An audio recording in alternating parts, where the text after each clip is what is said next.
The Pythagorean philosopher Plato hinted enigmatically that there was a golden key that unified all of the mysteries of the universe. It is this golden key that we will return to time and again throughout our exploration. The golden key is the intelligence of the Logos, the source of the primordial Om. One could say that it is the mind of God.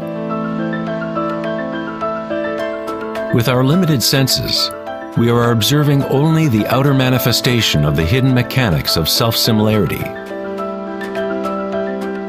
The source of this divine symmetry is the greatest mystery of our existence. Many of history's monumental thinkers, such as Pythagoras, Kepler, Leonardo da Vinci, Tesla, and Einstein, have come to the threshold of the mystery. Einstein said, "The most beautiful thing we can experience is the mysterious.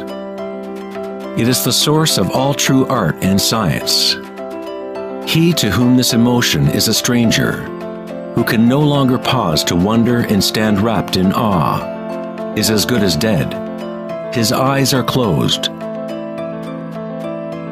We are in the position of a little child entering a huge library filled with books in many different languages. The child knows someone must have written those books. It does not know how. It does not understand the languages in which they are written. The child dimly suspects a mysterious order in the arrangement of the books, but doesn't know what it is. That, it seems to me, is the attitude of even the most intelligent human being toward God. We see a universe marvelously arranged and obeying certain laws. Our limited minds cannot grasp the mysterious force that moves the constellations. Every scientist who looks deeply into the universe, and every mystic who looks deeply within the self, eventually comes face to face with the same thing: the primordial spiral.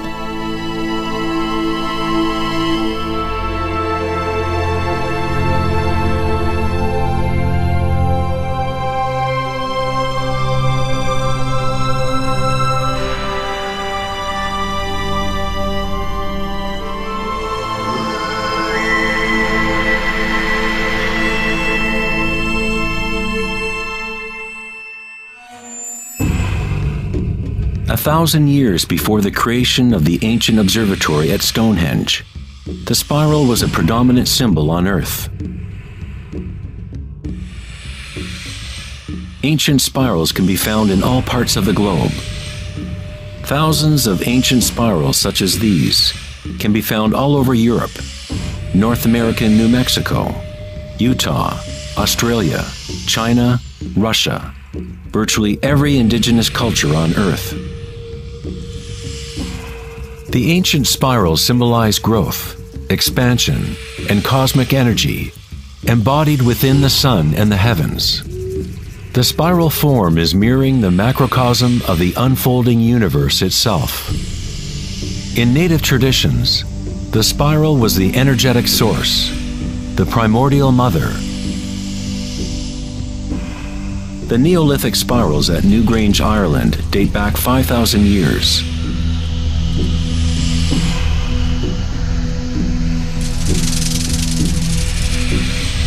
They are 500 years older than the Great Pyramid of Giza, and they are just as enigmatic to modern observers.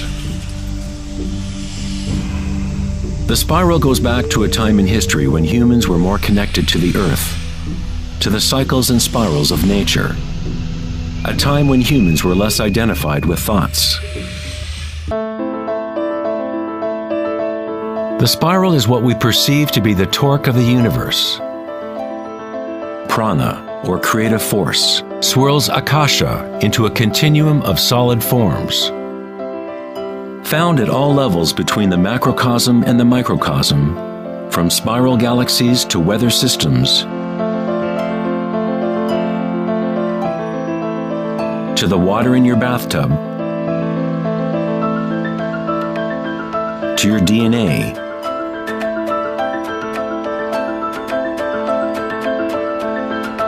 to the direct experience of your own energy. The primordial spiral is not an idea, but rather that which makes all conditions and ideas possible. Various types of spirals and helices are found throughout the natural world. Snails, sea coral,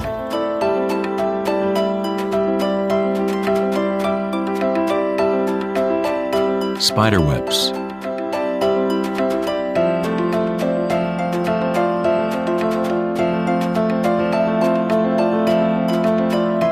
fossils,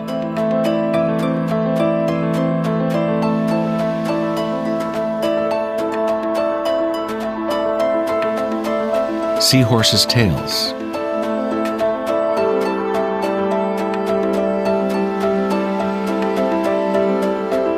and shells. Many spirals appearing in nature are observable as logarithmic spirals, or growth spirals. As you move out from the center, the spiral sections get exponentially larger.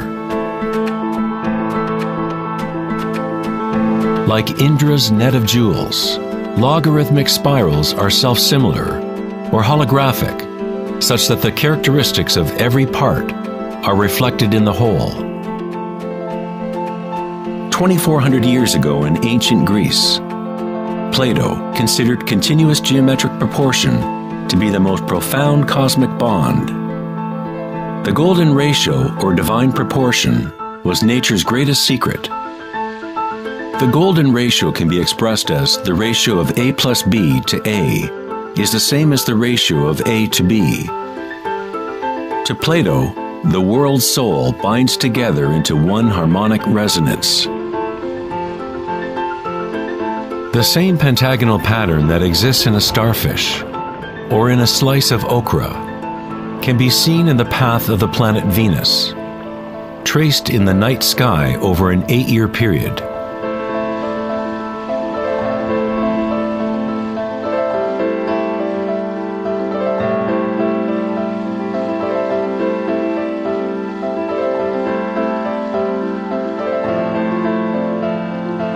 The intelligible world of forms above and the visible world of material objects below through this principle of geometric self-similarity.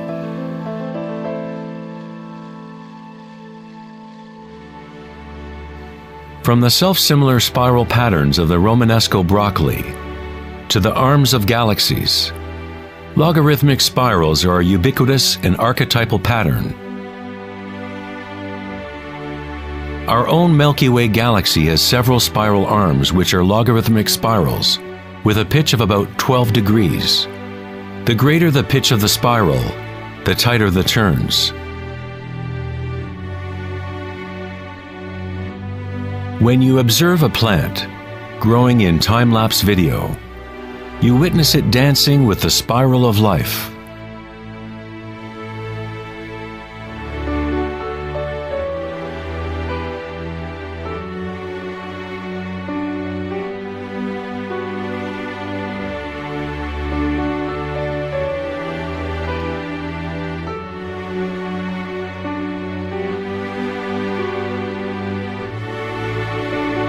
A golden spiral is a logarithmic spiral that grows outward by a factor of the golden ratio.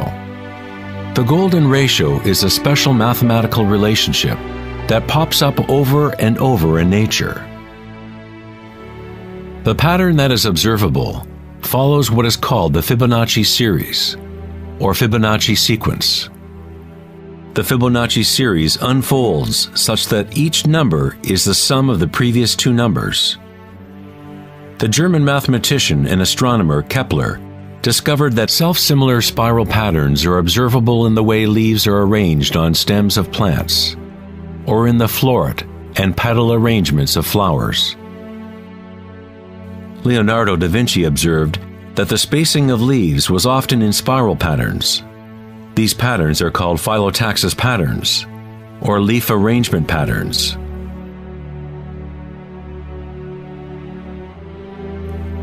Phyllotaxis arrangements can be seen in self-organizing DNA nucleotides.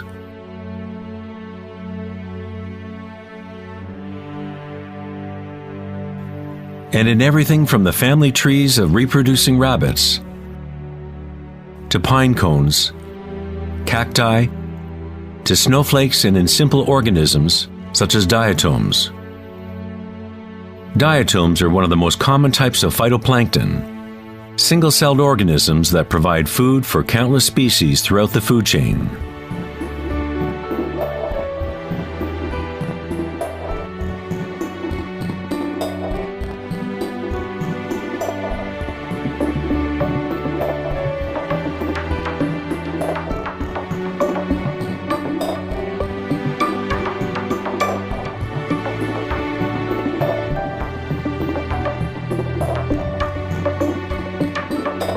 How much math do you need to know to be a sunflower or a bee?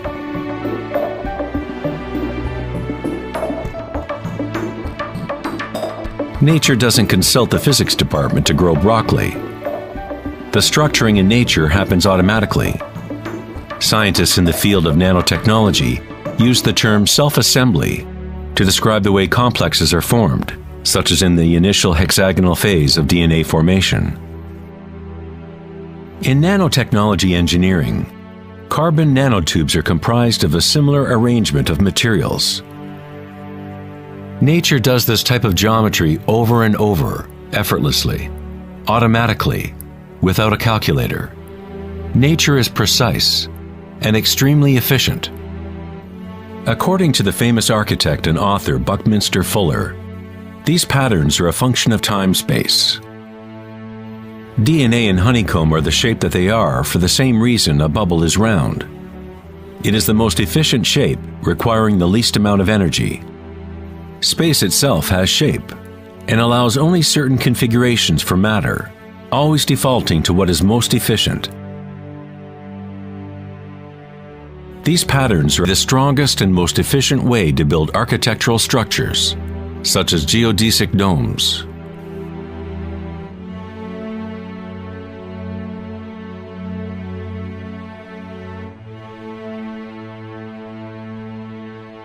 Logarithmic spiral patterns allow plants maximum exposure to insects for pollination,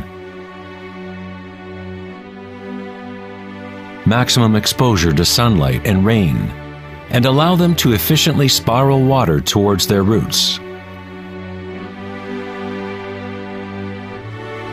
Birds of prey use the logarithmic spiral pattern to stalk their next meal. Flying in a spiral is the most efficient way to hunt.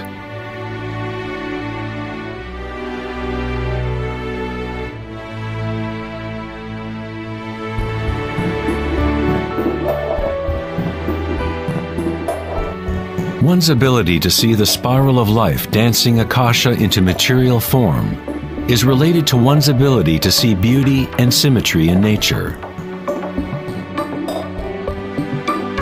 Poet William Blake said, "The vegetative universe opens like a flower from the earth's center, in which is eternity. It expands from stars to the mundane shell, and there it meets eternity again, both within and without."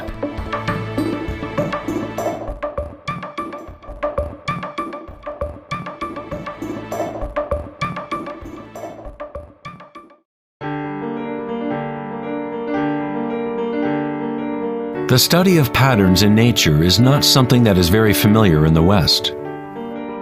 But in ancient China, this science was known as Li. Li reflects the dynamic order and pattern in nature.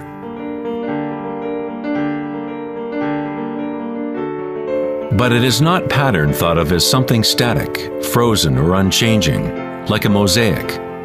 It is dynamic pattern as embodied in all living things.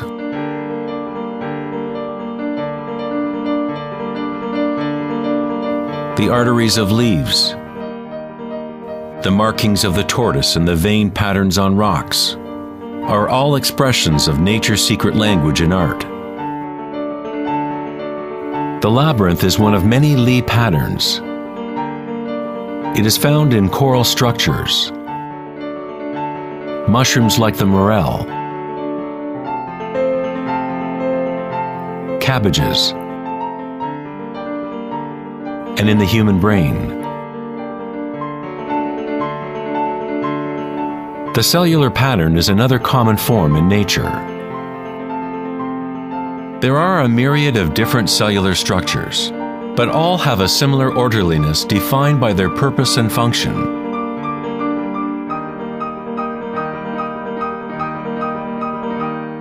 It is easy to be mesmerized with a constant play of forms. But what is most interesting is that certain archetypal forms seem to be woven into the fabric of nature at all.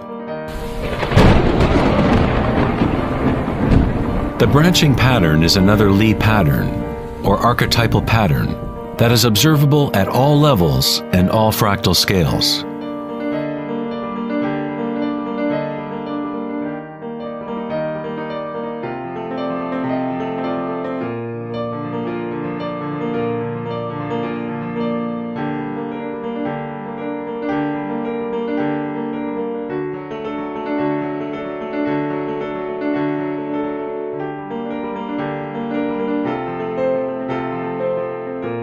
Take, for example, this incredible image of a supercomputer simulation known as the Millennium Run, showing the distribution of dark matter in the local universe. It was created by the Max Planck Society in Germany. Dark matter is essentially what we previously thought of as empty space. It is like an invisible nervous system that runs throughout the universe.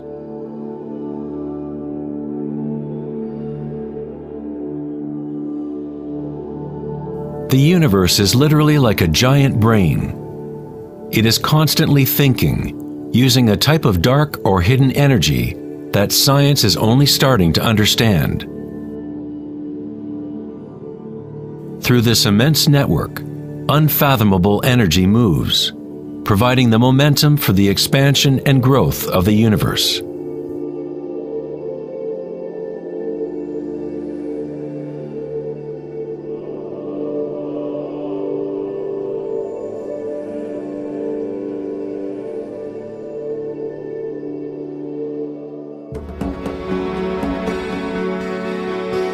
Nature creates branching patterns automatically when we set up the right conditions. Nature is an art-generating machine or a beauty-creating engine. Here, electricity is being used to grow silver crystal branches. The footage is time-lapsed as they grow over several hours. The crystals form on the aluminum cathode as ions are electrodeposited from a silver nitrate solution. The formation is self-organizing. You are seeing artwork generated by nature itself. Johann Wolfgang von Goethe said, "Beauty is a manifestation of secret natural laws, which otherwise would have been hidden from us forever." In this sense, everything in nature is alive, self-organizing. When higher voltage is used, the fractal branching becomes even more obvious. This is happening in real time.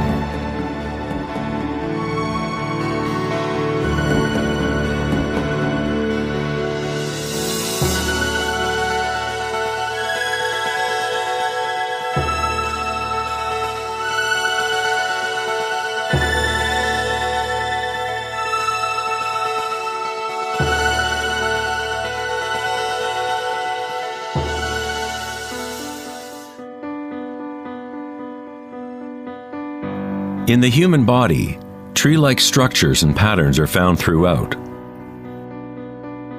There are, of course, the nervous systems that Western medicine knows about.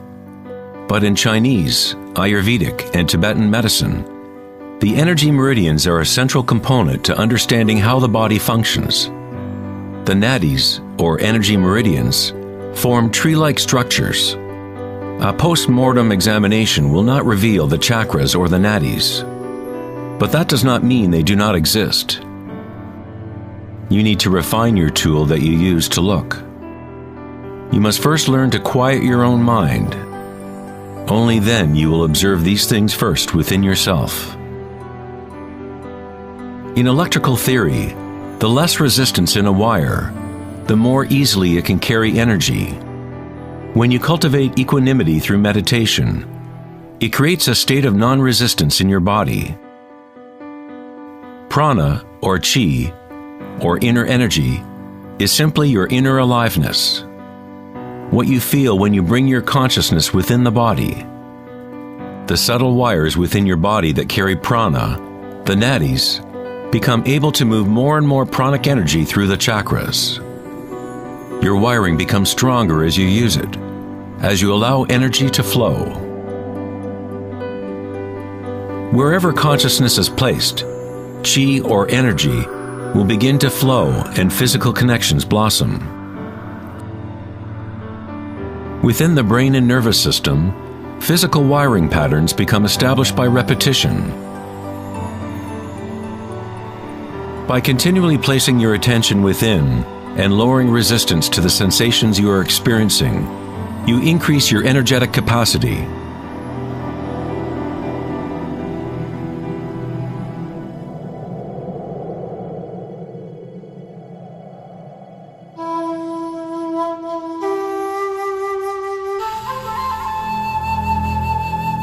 In Taoism, the yin-yang symbol represents the interpenetration of the spiral forces of nature.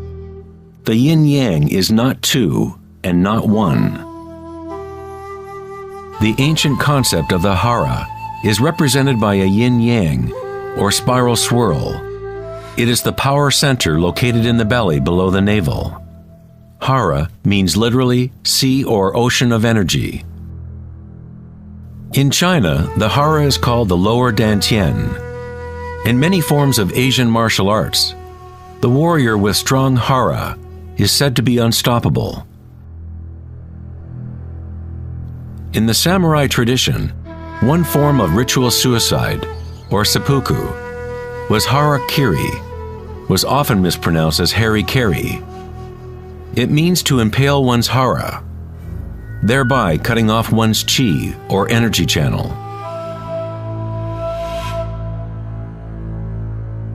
Moving from this center creates the grounded, graceful movement that you see not only in martial arts,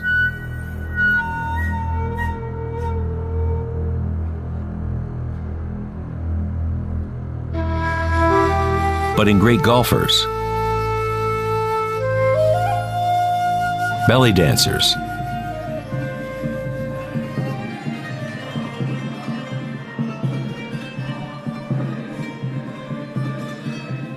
and Sufi whirling dervishes. It is the cultivation of single-pointed, disciplined consciousness that is the essence of hara, the stillness in the eye of the hurricane.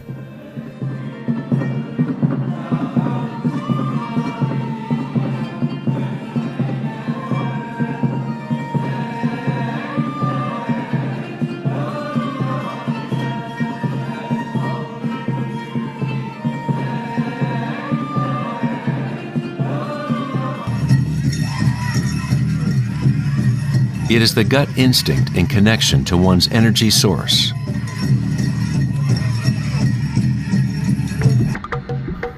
A person with good hara is connected to the earth and to the intuitive wisdom that connects all beings.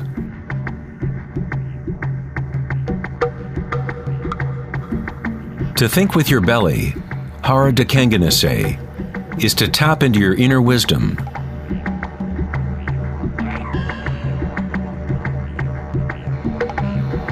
The ancient Australian Aborigines concentrated on the same area, just below the navel, where the cord of the great rainbow serpent lay coiled. Again, a representation of the evolutionary energy in humankind. It is no accident that it is in the hara where new life begins.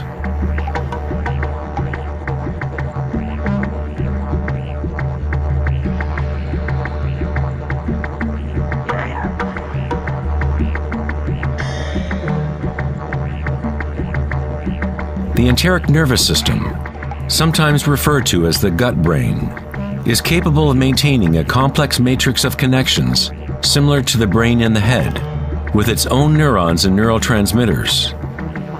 It can act autonomously, that is, with its own intelligence.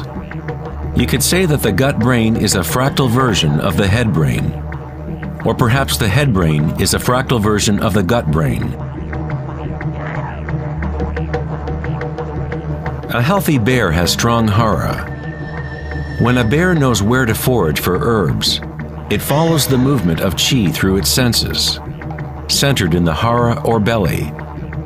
This is the bear's connection to the dream lodge, the place in native traditions where all knowledge comes from, to the spiral of life.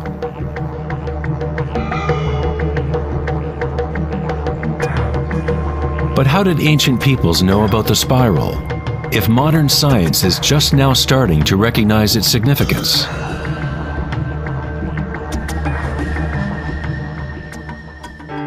Ask the bees, for they have not forgotten how to love.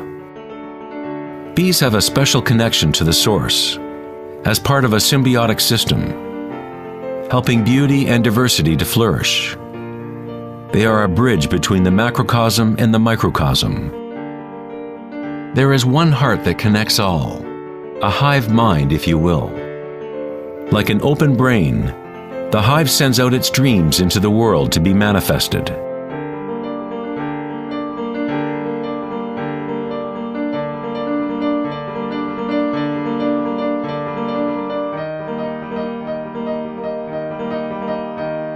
In nature, many creatures know how to act in unison, to move with one spirit, one direction.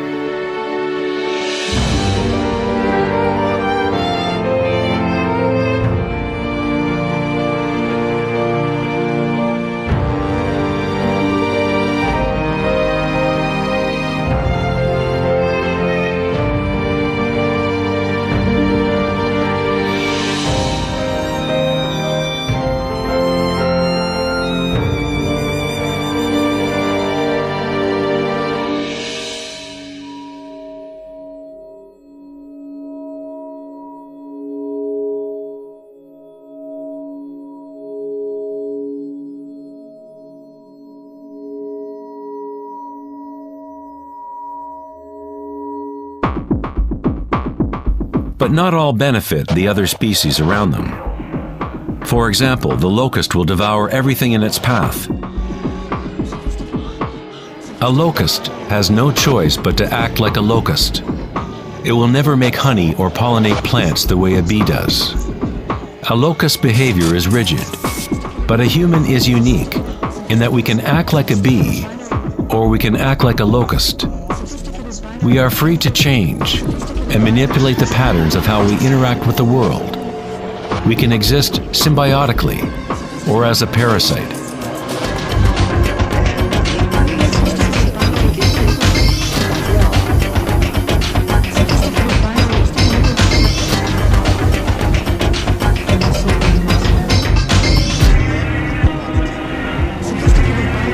Today, humans try to understand the spiral with the rational mind. But it was never thinking that connected us to the spiral of life. We have always been connected.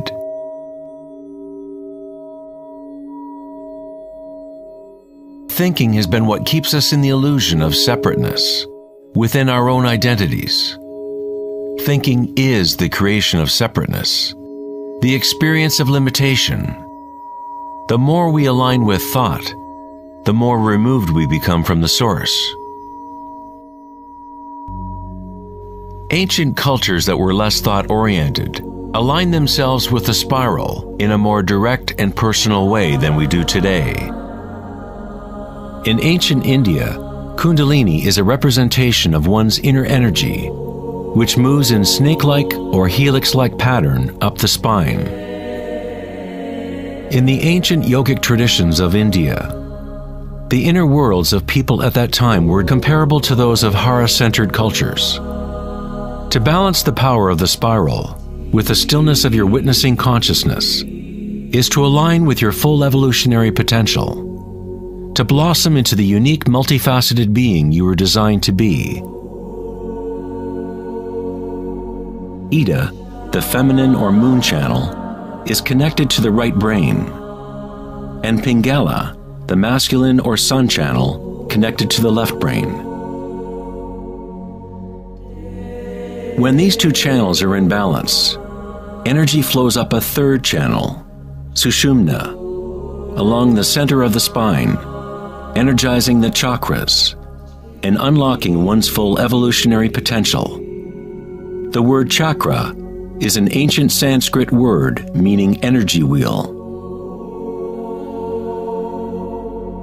Kundalini is nothing less than the primordial spiral that dances your human life into existence. It is a different order of energy than we normally understand, like a bridge from gross matter to the most subtle energies. You are that bridge. Kundalini is not energy that can be forced by will, effort, and friction. It is analogous to growing a flower. All we can do as good gardeners is prepare the soil in proper conditions and let nature take its course.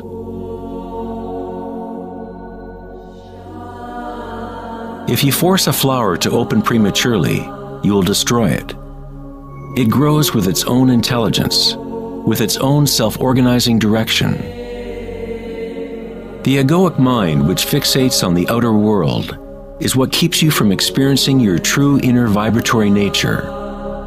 When consciousness is turned within, it becomes like the sun's rays, and the lotus within begins to grow. As Kundalini awakens within oneself, one begins to see the signature of the spiral in all things, in all patterns within and without. This spiral is the link between our inner worlds and our outer worlds.